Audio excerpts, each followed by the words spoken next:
Hello, welcome back to the channel. Right, today's build is, I haven't done something from this company for a long time. This is from Panlos, and this is their take on the SU100. So, back to the usual routine. We will do 60-second speed build, some pics, and then we'll get to the review. So, let's crack on and build.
Welcome back.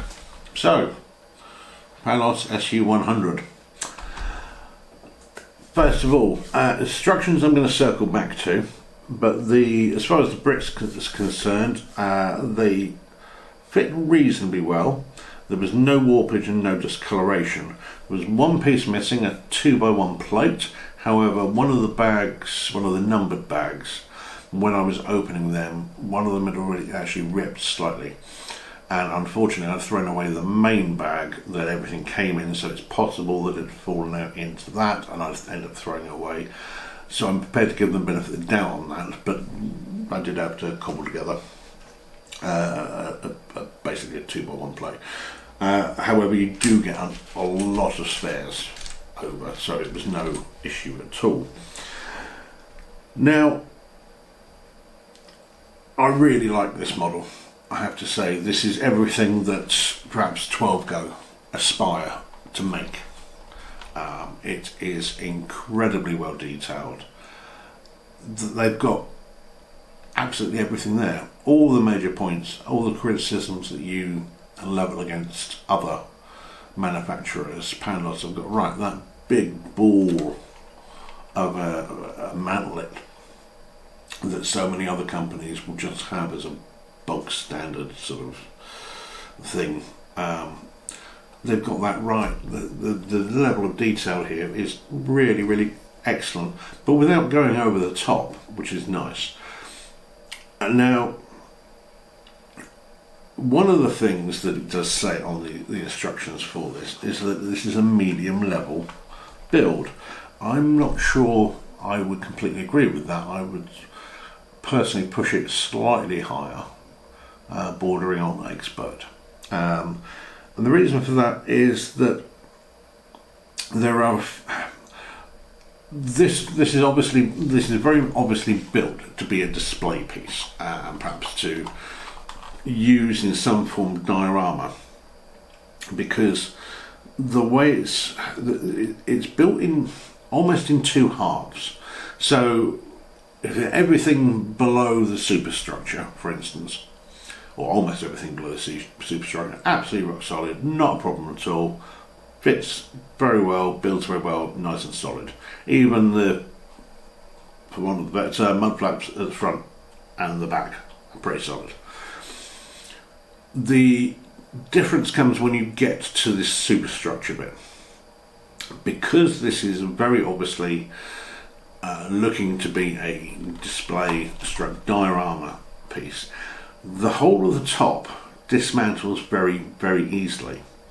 In fact, a bit too easily.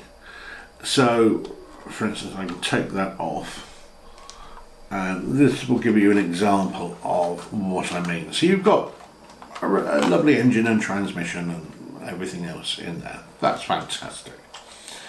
But if I manoeuvre this without dropping it, you have two studs there and there, just there and there, that are supposed to hold on this whole plate.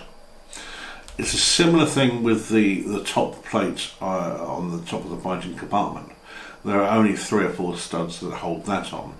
The side panels here, these angled side panels, they fit onto a hinge with 4 studs, and that's it. Even this bit at the back here, it's not, again, it's one of those things that you could easily take that off and show it off in the diorama. So for instance, let's say for argument's sake, this is off or up there, something like that, and you've got a crane pulling the engine out, because again, the engine and let's call it the transmission at the back here, they're only being held in by a couple of studs, so it will come apart very, very easily. Not to say it's fragile per se, but that's the way it's been designed. Now, one issue I had, these all went in fairly well.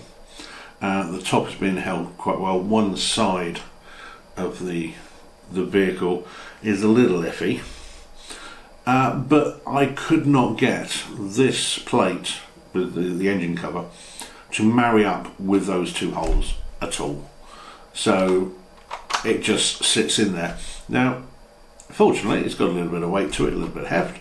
That's absolutely fine if it's a display piece. And obviously, if you want to show your friends or whoever, it becomes an absolute doddle to do that. Look, wonderful engine, blah blah blah. But I think the issue becomes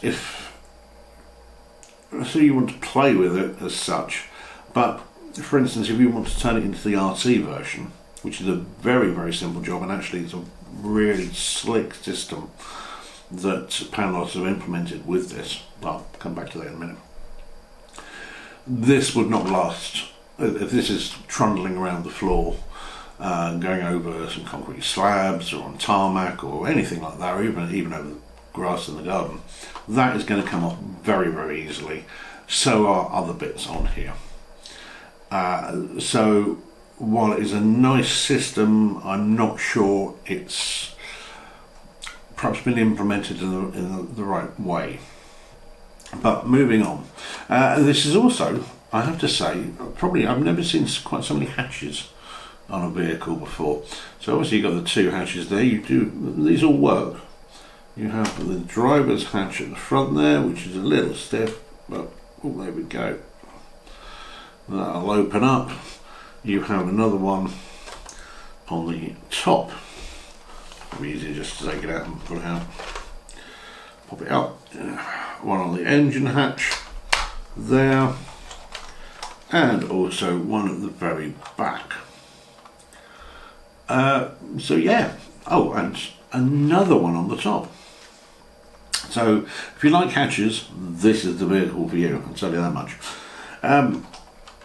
Now, with the instructions, they were generally okay, and as I don't know if I mentioned it or not, but they do have a piece list at the back, which is I always like. A little bit, but not a lot extra at the front. But the main issue I have with this is on the printing inside on the colours, because generally you will use 4 colours with this. You will use a light grey, a dark grey, a black and a dark green.